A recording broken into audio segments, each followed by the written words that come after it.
Hello, everybody, and welcome back to another episode of the Discog Breakdown. I am Jake, and with me, as always, we have... Hey, I'm Alex. And today we have a special guest with us. Hi, everybody. I'm Mirah. So Mirah is joining us today in part to promote her new album reissue thing. 20th anniversary of You Think It's Like This, but really it's like this. I love that you called it an album reissue thing. I mean, that's pretty accurate because it's slightly unusual, I think, as far as reissues go. But Yeah, well, it's definitely a celebration. It seems. Would you say that's accurate? would I say, yeah, definitely. I mean, I think, well, for just so everybody knows why it was referred to as an album reissue thing, and why it's a little bit different than other reissues. It is the 20-year anniversary reissue of my first full-length album, You Think It's Like This, but really it's like this. And it comes as a double LP, and the accompanying album is a track-by-track album of covers, each song on the album covered by a different artist. And yeah, so that's what this thing is. Yeah, thank you for explaining. So I was wondering how the covers album came together. Like, did you help pick out artists you wanted to cover these things, or did you like send out some kind of mass note and people reached out, or did the label handle it? It was a combo of myself and my new label, Double Double Whammy, and also Terra Bird Publishing, who I work with. It was their original brainchild, and we talked about it years ago, as you know, how, like, if there were to be a 20th anniversary reissue, how could we make it special? And you know, they have relationships with so many different bands, and they also they've become good friends of mine, and we have a really good working relationship, and I trust them a lot with their sort of ears and their taste. And I mean, in a funny way, I feel like they know my catalog better than I do, in these certain ways, in ways of sort of like categorizing the sounds, and so they could hear in all these newer artists who they were working with, they could hear influences of my work in all these different, with all these different artists that they work with. So I think that was part of um, their sort of dream, was to, like, you know, bring these artists and myself together, and this cool opportunity to do that. And I mean, for me, it was really, I had a whole list of people, and obviously, you know, some of them, it was like, well, of course we were going to ask Phil, because Phil helped me make that record. I wouldn't have really made that record as it was. It wouldn't be as it was without Phil. And in a lot of ways, I owe my early sort of recording experiments were very much influenced by Phil, and you know, my friendship with him at the time, and my just like, I was so inspired by the sounds that he made. And we had this amazing studio that we lived really close to, that we would just sort of like all meet up at. And then I would hear something that he made, and I'd be like, that sounds so amazing. Like, how do you do that? And I want to experiment with that. And so I would sometimes go to the studio, but sometimes just at home with my 4-track, I would start experimenting. And I'd done some recording before, but until that point, I was like a more of a songwriter than a recording artist, because I just hadn't really delved in yet. Anyway, I got sort of off topic there, but I mean, I guess generally the whole thing is on topic. Right. But But yeah, so answer to the question is, it was in Yeah. it was in part my choices and ideas for who to ask, and in part my new label, and in part Terror Bird Publishing.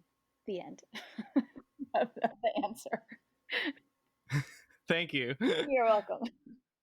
So, I had a real quick sort of tangential question to what we were just talking about in regards to the covers, and that's just like, what was it like hearing some of these creative rearrangements of your own songs? Like, did you have any sort of influence over that, or was everyone kind of free to play with it however they wanted? Because some of those covers get pretty creative.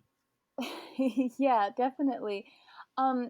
Yeah, we didn't set it up where we were gonna have like editorial feedback with what people were doing. And I'd done this one project some years ago that was a remix album called Joyride. I think it came out in 2007 or something like that. And I had sent tracks off to, I had sent like stems, although I didn't call them that then, to a bunch of people, and they remix from stems from my first 3 records, and people did remixes, and then it became that record. And at that time I did choose to be more involved, and people would send me their remix, and some of them I just use them as is. Some of them I was like, oh, could it be more like this or more like that? And even though at the time I sort of prided myself on like giving up control, because I was like asking other people to remake these songs of mine, in hindsight I realized that I I did exert my influence, and I did want to still have some control. Um, and with this one, I was like, maybe because I'm a little older, maybe because I have a baby now and I'm like kind of busy a lot. Um, but I was like, you know what? I'm open. I like this. I think this is going to be exciting and interesting if I don't sort of pipe up with my editorial comments. And it really did turn out to be unexpectedly the thing that was most exciting about it. I mean, like I I think the album turned out really well, but it was a super interesting experience for me as a songwriter to listen to my songs completely out of the context of myself and my own recordings. And there I wrote those songs at this certain time of my life, and a lot of them have very specific um, imagery from my personal life and my experiences. And so when I sing those songs, or when I listen to the recordings of myself singing those songs, it's very much contained, or not contained, but they're they very much live within their original context. But then with the covers album, I I mean, especially with some of the artists who really changed them a lot, like Luz Mendoza, who did Sweepstakes Prize. Um, it you know the way that she recreated it helped me to really hear it as a song, and um, hear all these sort of different possibilities in it that I had never considered. Just sort of like what the emotional tone of the song could be.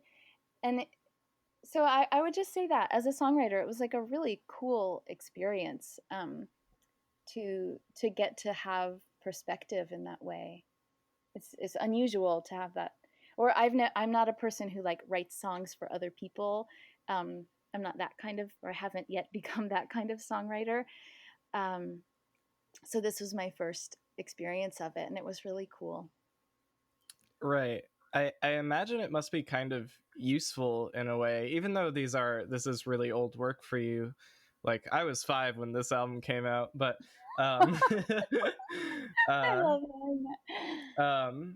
I imagine it must be kind of useful to like hear how other people are interpreting your work, and kind of, and also I maybe this isn't true or not, or for you, but I imagine it must have been kind of, I don't know, like you could hear the songs in a different way, like rather than thinking about specifically what who you were and what you were thinking about when you wrote them, you might be thinking about what they could mean to this other person, I guess. Yeah, exactly. Yeah, that's exactly what it was. And that was, like I said, it was just a really good experience. I think it, I mean, as a songwriter, I'm always hoping to sort of reach out to other people. I'm not just like putting work out into the world because I'm like, me, everybody listen to me and pay attention to me. Like that's actually the total opposite of how I feel, because I'm just kind of a shy person. And like sometimes I think it's really surprising. I'm surprised that this is what I've ended up doing with my life, is um, kind of sharing a lot of like intimate sides of myself and thoughts and feelings in such a public way. Um, but that's what I ended up doing. And like I guess there's a part of me that does Right. feel comfortable with it, because I do I love I love writing songs and recording and playing shows, but in this other way I'm like shy and not really all about people paying attention to me. It kind of makes me feel uncomfortable. But like you said, hearing the songs and my words sung by other people, it helps me to recognize that when I'm putting work out, oh, it's like, oh, right, people are really taking this on for like their own um it's sort of, it's like an outfit, and so it looks like this on me, but then when you listen to it, it it looks this other way because it's on you. And then the the sort of the like the extra um the extra special thing about the covers record is like, this isn't just people who were listening to it and it looked different on them. They're like, you know, they sort of cut the cloth in all these different ways and sewed all this other stuff on it. It was like a completely different outfit, but with the same bones. That's a really great analogy. I like that. Oh, good. I'm glad it worked. um yeah. Yeah, I sometimes I feel like it's easier for me to be vulnerable in my own work than it is for me to be vulnerable in practice with other people. Hmm. Yeah, I mean, it's like it's always a journey to sort of figure out, um, like, I mean, if you're a person who feels compelled for whatever reason to make stuff, and so you're an artist, or a creative person, and there's the whatever is sort of bringing you to make stuff, but then there's the sharing it with the world part, and that whole interplay can like bring out so many different thoughts and feelings. Yeah, Right. I don't know if that was a complete thought or not. Just to add another kind of layer onto this conversation. Um, so like if I compare like one of your more recent albums to this, like you think it's like this, but really it's like this. I feel like I can sort of track the transition from somewhat of a raw kind of DIY, I guess, lo-fi style, to use the buzzword or whatever, to stuff Hmm. that's like a little more, I guess you could say, like crisp and refined. And I was wondering, I mean, if you even agree with that characterization, how was it to kind of look back on these songs through the lens of where you are now? Like how much has your relationship to this material kind of changed over that time? Yeah. Well, it's interesting. I mean, I'm curious actually. In your question, are you referring more to the production style stuff or the songwriting or my voice or one or more of those things? Yeah, Would you I say? guess I was sort of vague with that. Yeah, I mean, I guess like as a songwriter, like how has your Yeah. relationship to that material changed? Um, well, it's interesting. I went through some different phases of my sort of feeling of myself responding to this album. Um, I mean, when I made this record, and I've said this a lot in talking about it more recently, I didn't know I was making a record. I didn't it I was making recordings myself at home and sometimes in the big room on my 4 track. I was making recordings with Phil in the big room. Um, and it was just I I was just making these recordings. We were just making stuff because that's what we all did. My friends and I at that time, we were all making stuff. And even though, I wasn't, we were doing some of this recording at Dub Narcotic, in the recording studio of K Records, but I wasn't like on K or signed to K at the time that Phil and I were recording in there together.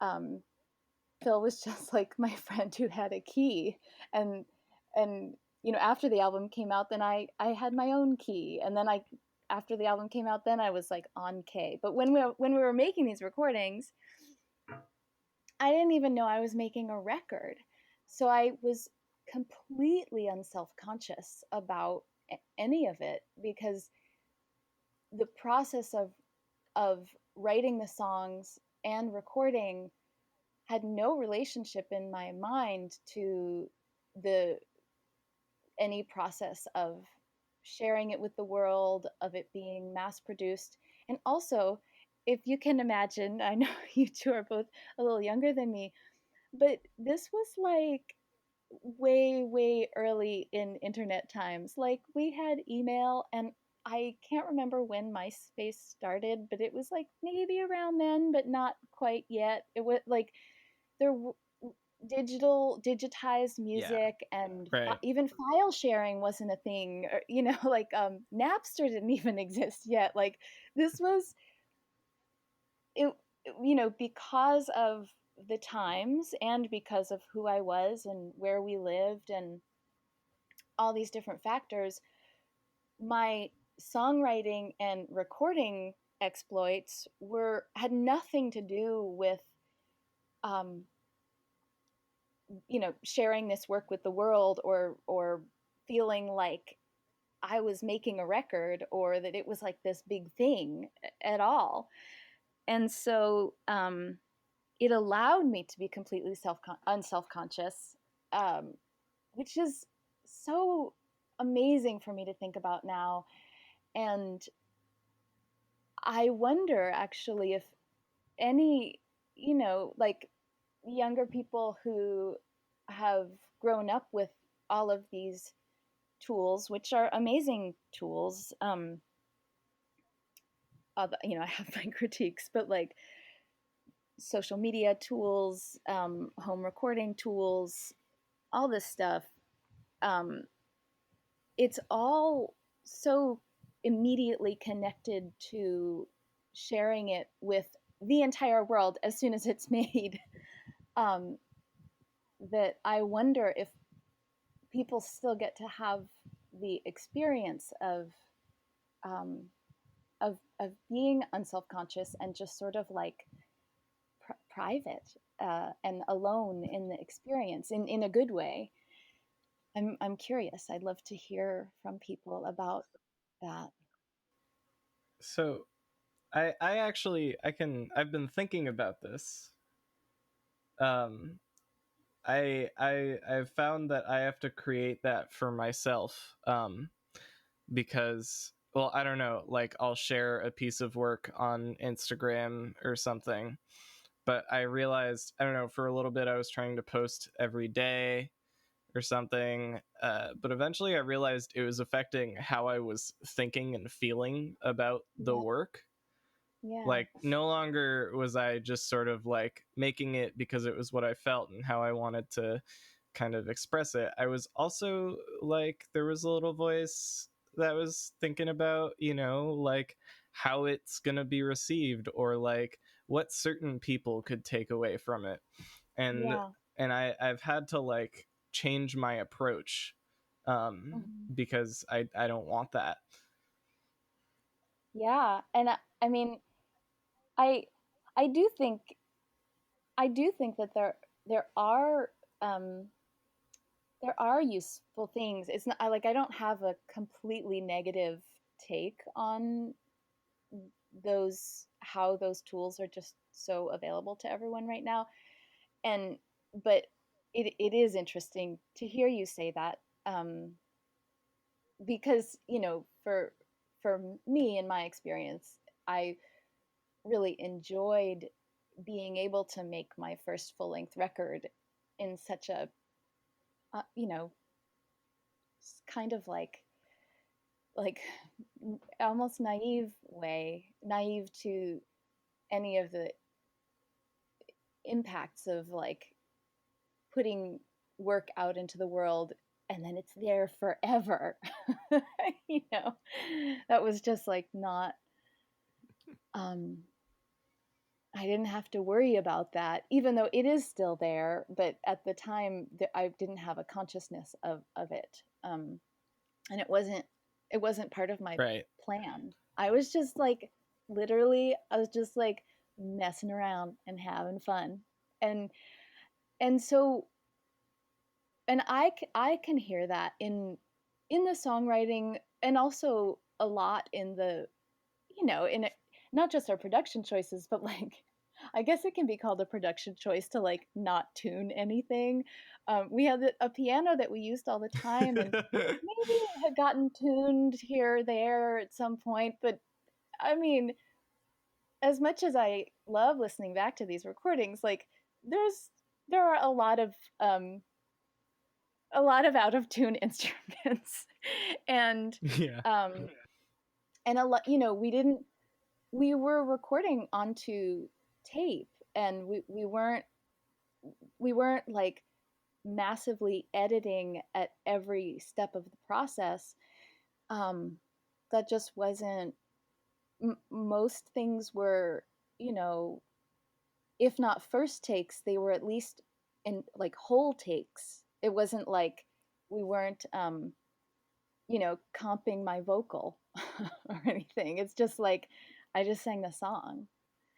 um and Right. I don't claim any like I don't claim any like incredible. I think my performances were really good, but if you listen to any recordings from before the 1950s, or I my history on my recording history is not totally accurate, but anyway, before this certain point, all recordings, and as a vocalist, I'm always listening to vocal recordings from before, um, like before people were really editing anything.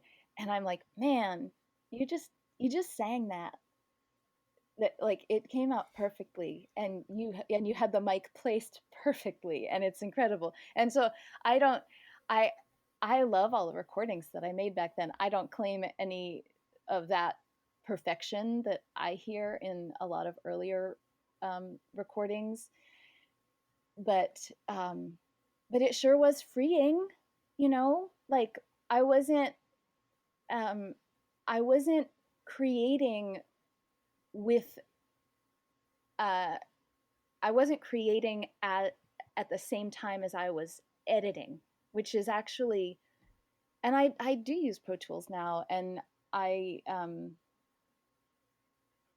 well, little tidbit is the Phil's cover of Pressure on the covers album. He he went all analog for it, and he didn't use Pro Tools. He didn't use a computer. He went old school and used a tape machine.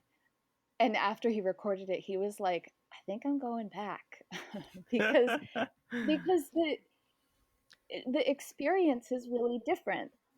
Or no, I mean that was sort of the end. It's like if you are if you are in creation mode without also being in editing mode, it's a different experience than when you are sort of straddling those two things at the same time. Like what you said about it being more freeing, because I definitely think that with analog recording, you're kind of, it's almost like forced to sound more human, whereas when you're recording digitally and you kind of get infinity tries at every single Yeah. take of everything, it's really easy to kind of fall into this like perfectionist spiral of having to get everything exactly right. Yeah. And I don't know, I guess in a certain way that has a potential to take away some of the character of the thing, whereas if you're kind of just recording on analog, you're more likely to, as you said, do something in one take. And I don't know, a lot of the times it just kind of sounds more real life, I guess. Yeah.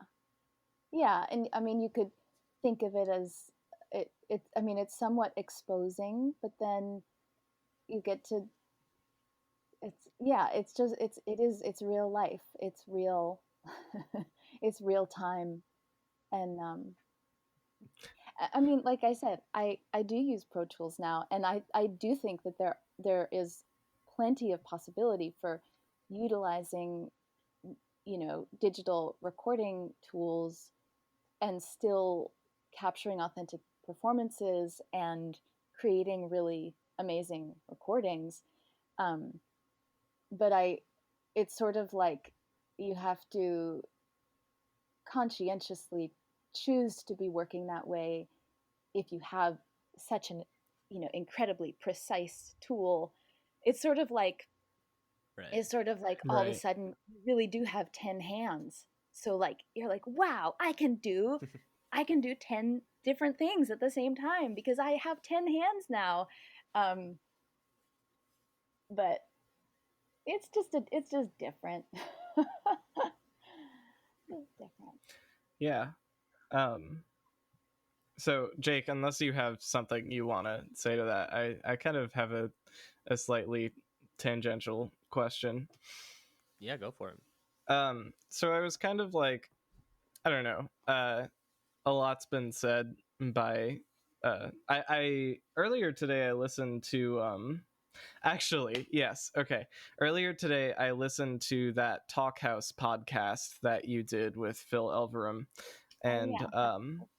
you guys talked about this like a day or a week where you collected all your trash and carried it around with you. And I kind of I thought that was interesting, and I thought it could be broken down into sort of two specific aspects.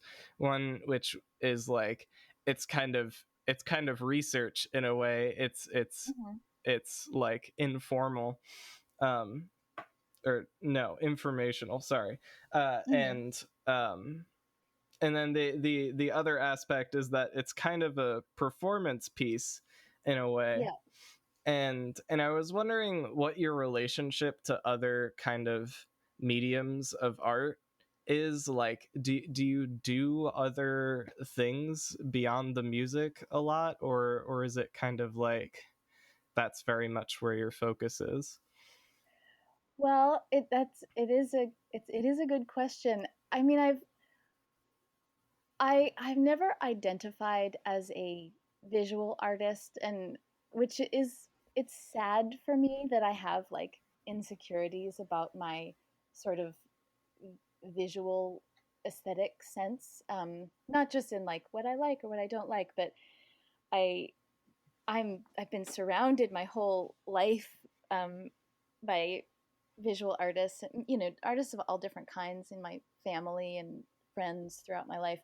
Um, but I've never, I didn't, past childhood, I really, I didn't, I just don't have an identity as a visual artist. And I think that if I did, I might have transferred some aspect of that identity onto some of the projects that I've taken on, like the carrying trash around project, for example, and I would have created that or thought about that as more of an art project, a performance piece of some kind, um, because I can think of a lot of examples of things I've done that would be really awesome performance pieces of some kind, but because I don't have the identity, then I didn't sort of fill out that aspect of the project, and I do really mostly identify as a musician, songwriter, recording artist. It's funny, I don't even really identify as a writer. Um, Although, you know, as a child that was like a dream of mine. And at a certain point after I had been writing songs for a long time, I realized that I was like, oh, wait, am I a writer? Did I fulfill my childhood dream? Um, but because it's because I really mostly only write songs, I I didn't get any further with developing my identity as a writer. And but I like that you asked that question because, um, or I know I like that you identified my weird sort of more like ecologically minded project that was both as a way to inform myself about how much uh, waste and, you know, landfill waste I produce, but also to sort of publicly do that. Um, I like that you identified that as a performance piece because it was. It's just that I don't identify as an artist outside of my work as like a songwriter and recording artist. So yeah, that's a whole. I mean, I had this I had this project for several years at a certain point that was called Yesterday's Banana, and I became very fascinated with discarded banana peels, and they're like if you I don't even really like bananas.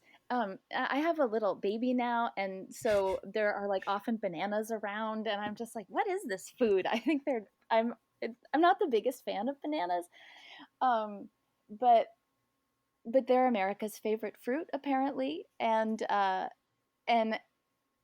always like it always seemed funny to me to see a grown up walking down the street holding a banana and eating it, and but then beyond that, um, the way that the peels look when they're discarded is so interesting because like they have a very like almost human body like they seem like they were in the throes of some experience and then they fell to the ground and then the way that they decompose.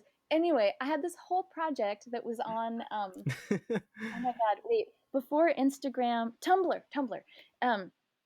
I had a Tumblr account called Yesterday's Banana, and it was years worth of photos of discarded bananas.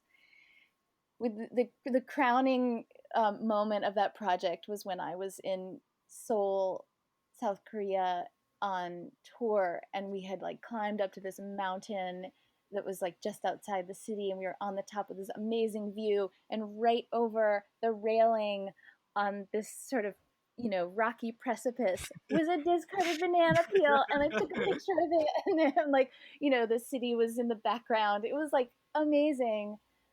um Anyway, that could have been a project that fell into the category of like I have this other identity besides just being a musician. But I don't have that identity, Right. so It's kind of interesting to consider how much art has probably been done just like not under the guise or pretense of it being art, you know? Yeah. Like I don't know if this is true, but I imagine the trash thing was just kind of like you weren't specifically thinking about it like this is a performance I'm putting on, or I don't know, but more just as like I'm gonna do this thing and my friends are gonna see it and it's gonna be kind of interesting, I guess. Would you say that's fair? Well, yes, and but it was specifically like it's always bothered me that like throwing something in the trash is it's kind of like putting on blinders to the reality of what it people can feel good about throwing like I just threw it out. I just got rid of this stuff or like it you Right. if you're not um you know if you're not a garbage collector or you don't work at the town dump or you never see it again and it feels like a clean thing to do because you're cleaning up and you're getting rid of stuff and then you'd never see it again.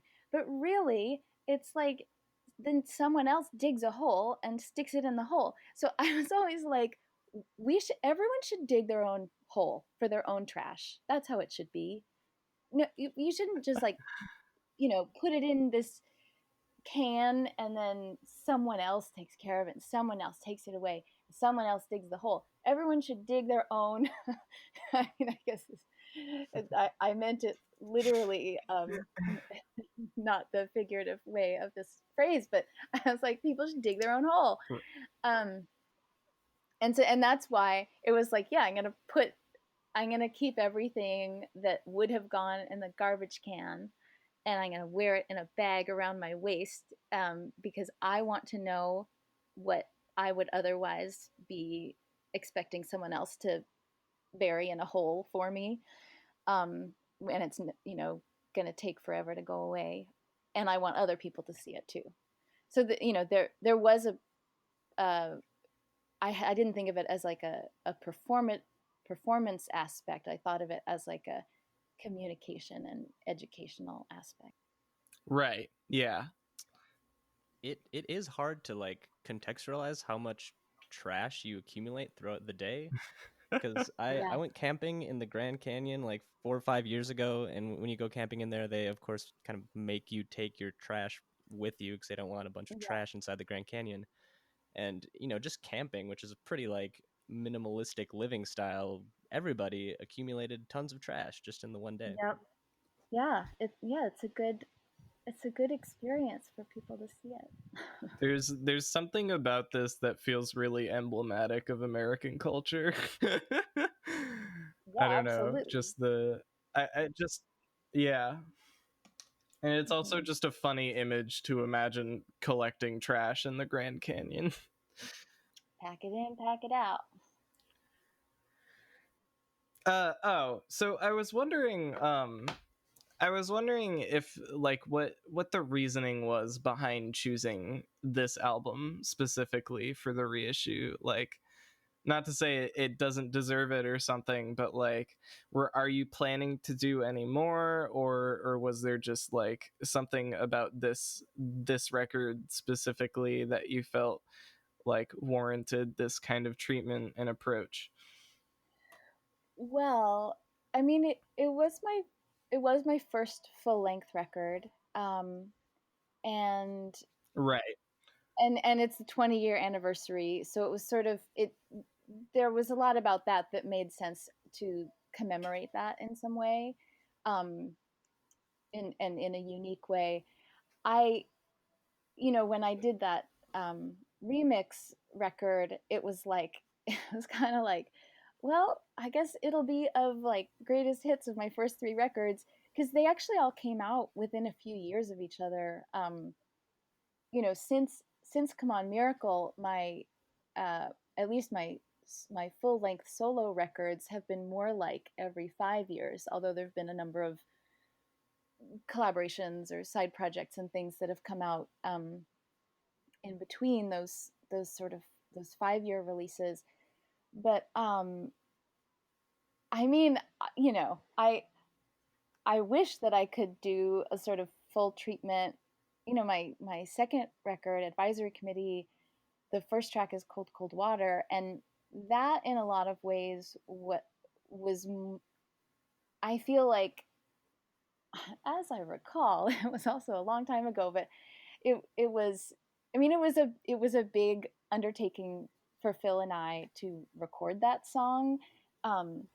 We spent a lot of time on it, and you know, it felt like a big, it was like a big recording, and there we really put a lot into it. And it was the first track on my second record, and I remember it being noticed, and in a way that, you know, my first record maybe was a bit, maybe it would be described more as more of like a sleeper hit, I think. um, but but the second record has this sort of like big song that it kind of stands out in people's minds. um, but that record came out like a year later, and so if I'm like, wait, if I'm going to do a 20-year reissue project of Advisory Committee, that's like, I I would have already had to start working on that, and it's not really happening. So you know, I think it will get like remastered and reissued, but I don't think that, I mean, never say never, but I don't think that the, at least my second and third record are gonna get that the same sort of big project uh, that you think it's like this got, because you know, it was my first full length record. It's the 20-year anniversary, and it was just sort of like calling out for commemoration of some kind, and maybe even because it was slightly more of a sleeper hit. Um, you know, it consistently people tell me that it's their favorite record of mine, and you know, I'm always like, although I'm happy to hear it, I'm like, wait, but did you listen to my latest record? That one's pretty good. I mean, I think everybody feels that way. Right. Yeah. That music makers, anyways. But yeah, yeah. So other albums, it's more likely they'll be more like remastered and repressed. A lot of Several of my records are they're not available on vinyl anymore. So the idea is that they will be remastered and repressed. Okay. Yeah. I was wondering what the impetus was behind changing the album art for the reissue. Well, oh, okay. So I'm not sure. Maybe not. So basically, there were two album covers, and one was, there was like the art for the CD package, and then there was the art for the LP. And although I will say that I can't remember exactly. I don't remember anything about the decision making process for having two in the first place and having them be completely different. Or they share a few images between them, but um, the front cover and back cover specifically are totally different from, you know, between the CD and the LP. But the LPs, we were gonna silk screen the covers, and the CDs were going to be printed, and so the CD got this uh, the photo of me with the goggles and the walkie-talkie on the front, and then I think on the back it's Phil's hand with some numbers, like a round thing, and then the LP, it was a drawing that our friend Kayla Marisic, who she's one half of the band The Blow, which her old band was called Get the Hell Out of the Way, the Volcano, and then the band name changed to The Blow. There've been some different iterations of that project, but Kayla is a really good friend and incredible artist and musician, and she drew the front and back cover art of the LP. And so that actually what's new is that the reissue CD now looks like the original LP, if that makes sense. That was a long answer, but Right. Okay. Yeah. I think there was a feeling that there should be consistency this time, and the choice was to go with the LP cover, the original LP. That makes sense to me. I think I had a good like capper question, and that was just I was personally curious what does you think it's like this, but really it's like this mean? Is that supposed to be sort of reference to kind of sound of the album and its like shiftiness and the different tones and genres, or some other thing? Well, although that is a great question, I don't have a really great answer. I literally I was with my friends, we were swimming, it was summertime, and it was like just one of those magic days, swimming in the summer with your friends with the perfect weather. And it just came into my head, and I thought it was so funny. I just thought it was funny. Um, and so there actually wasn't a deeper meaning, or I wasn't trying to like say something about um, the contents of the record or anything. I thought it was a funny thing to say. You think it's like this, but really it's like this. And I guess that's I mean, if if you hear it and you don't think it's funny, then it would let you know about like my maybe um I mean my sense of humor. I thought that was really funny. It's a good title. Yeah, I interpreted it as kind of jokey. Although I had spent some time trying to think about some level of inherent meaning it could have or something. I mean, like anything, I think even if I spent some time, you know, kind of assigning meaning to it and breaking it down, I could probably I could probably find something, but that would be it like it didn't come into my consciousness in a way of it wasn't thought based. It was like having a dream for a second, and in the dream my brain said, you think it's like this, but really it's like this, and then I woke up Right. and laughed. That's like that's basically That's funny. the story. Well, thank you so much for coming on. Absolutely. Yeah, it was my pleasure. It's fun to talk about this stuff. And yeah, I can't wait to listen to all the Phil podcast episodes so I can learn more about my old friend Phil. Well, I guess that's I don't know, Jake. I don't know if you cut out. Oh, his mic is muted, so maybe something's going Oh, on there. Oh, sorry. Yeah, I said you might have to Oh fact yeah. check us on some of this stuff. Oh yeah. Yeah. All right. we'll see. Well, I that's might not be able to. Yeah, thank you both so much. All right, everybody. Well, that concludes our Mirah interview. Just to, I don't know, the veil. We didn't really record a proper outro to this interview. It sort of ended abruptly, so we're coming back a day later to acknowledge that the interview is in fact over. Yes. We had some tech difficulties, and rather than actually wrapping up the episode, we just went straight into talking about them on the recording, which we've cut out. And I can only do so much post-production magic, so yes. But thank you for listening. We'll be back relatively soon, either talking about some Mount Erie side things Yep. like Song Islands 2, Blackwood and the Ceiling opening, or White Stag is one of them, I think, that's on the yes. docket.